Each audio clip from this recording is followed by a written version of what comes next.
When this boy's world collapsed after death of his father, one call completely changed his life. He was an 11-year-old boy who was lost and withdrawn from everyone and everything. The boy was never heard talking again or even seen crying like any normal child would. But on his own, Sam had quietly turned to the only way he knew how to express himself anymore, writing. Apart from his English teacher at school, it was only Sam's father, Curtis, who knew how gifted his boy was with words. "I can't believe this is my kid because I couldn't read or write like him if my life depended on it," Curtis would proudly tell everyone he met about his son. The man was uneducated, and he had made what little money he could by working as a janitor for most of his life. But he cultivated his son's interest in books, recognized it, and nurtured it like it was the most important thing in the world. Sam didn't remember a day when his father wouldn't take him to the public library after school. There were days he went to bed without dinner but never without a book. But after Curtis died, Sam couldn't read a single page without breaking down at every sentence. So he took to writing instead.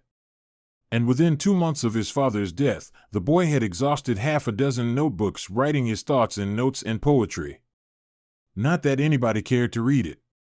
Sam had been living with his paternal aunt and her husband since his father's death, and from what the boy had observed, Aunt Cassie wasn't a very nice woman, her husband was a loud, arrogant man, and their 2 unruly boys weren't very nice either.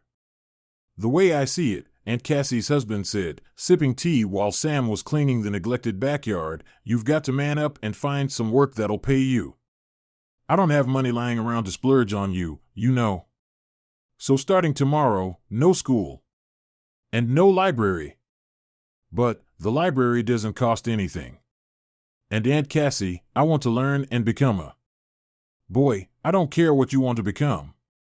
The woman threw her hands in the air indifferently. "You could read every book under the sun, but the apple can't fall far from the tree, now, can it? You're a loser, like your dad." "The sooner you accept that the better," the woman said coldly. Sam quietly packed his bag and stepped out for what was supposed to be his last day at school. But the boy had other plans. Sam never returned home that evening or ever again. Aunt Cassie was more angry than worried, and she chose not to approach the police for help finding the boy. She was afraid that her own shady past would catch the attention of the cops and decided that her good-for-nothing brother's son was not worth that risk. It had been 2 days, and without anyone's knowledge, Sam had been walking along the streets during the day and sleeping in the care of a few familiar homeless people to whom he and his father had often been kind in the past. There was only one person in school who had spotted Sam in hiding, his English teacher, Mr. Murray. Mr. Murray was heartbroken to see one of his best students sitting outside a cafe, gripping his stomach in hunger, tears streaming down his face. "Sam," the kind voice startled the child. "Come with me, child." The teacher had a giving heart, and after years of raising 2 adopted boys, he now knew how to make the troubled boy feel safe and comfortable. Mr. Murray took Sam home, fed him, let him clean up, and tucked him in for a nap. Then he looked through Sam's bag, hoping to find some number he could call. Instead, he found Sam's diary. While Sam was asleep, his teacher was doing his best to cry in silence as he read through page after page of what the 10-year-old had been going through. And when Sam woke up after a couple of hours, he found his books neatly arranged on a shelf, his clothes put away in a laundry bag, and the picture of his father put in a beautiful frame and placed on the study table. "You've been in hiding long enough, son," Mr. Murray said as he walked in and sat beside the boy. "Not anymore. This is your home for as long as you want it to be. You can have all the food, toys, and books you want. I will drive you to and from school every day with my boys. Nobody will ever step on your dreams again, I promise," Mr. Murray said, accepting Sam's tearful embrace. From that day on, Sam's life was never the same. He studied hard and developed a confident, kind personality. Within a year, Mr. Murray had officially become Sam's adoptive father. Sam now had another father figure to look up to and lean on in addition to his late dad, and he had 2 loving elder brothers, too.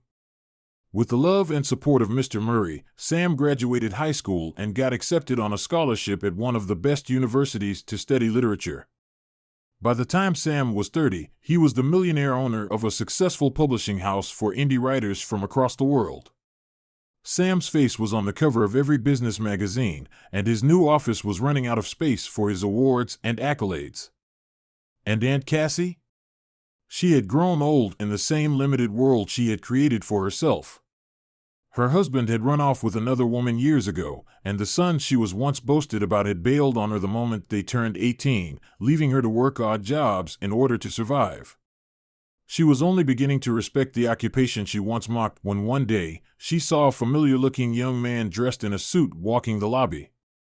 When she looked closer, the mop slipped through her grip and she froze in shock and embarrassment. "Look, that's him.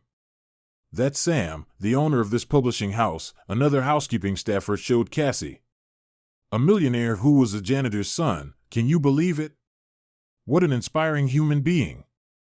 Every word slid Cassie into deeper shame, and all she could do was hide away from the nephew whose dream she had once tried to kill.